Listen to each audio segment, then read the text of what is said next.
Aujourd'hui, je vais vous parler d'un symbole aussi ancien que mystérieux. Le troisième œil.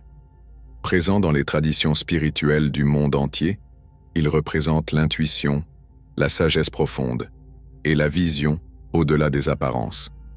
Mais d'où vient-il? Que signifie-t-il? Et comment peut-on en faire l'expérience? Un œil qui voit l'invisible. Le troisième œil est souvent représenté au centre du front, entre les deux sourcils.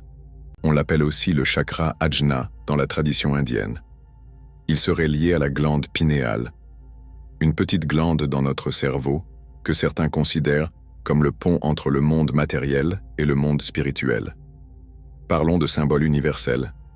Dans l'Égypte ancienne, on retrouve l'œil d'Horus, un symbole de protection et de connaissance sacrée. Il symbolisait une vision divine qui voit au-delà du visible. En Inde, le dieu Shiva est souvent représenté avec un œil au milieu du front. Cet œil détruit l'illusion et révèle la vérité.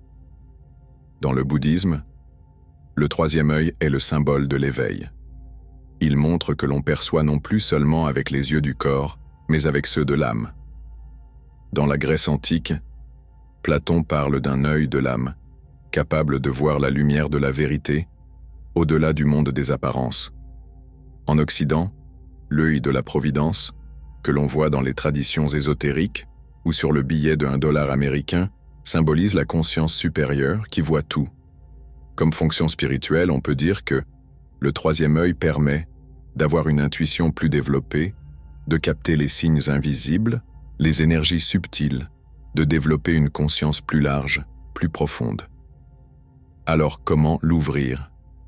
Il ne s'agit pas de l'ouvrir physiquement, mais spirituellement, avec la méditation quotidienne, la répétition du mantra Om, des pratiques comme le Trataka, qui consiste à fixer une flamme, une alimentation saine, une pensée claire et une ouverture du cœur.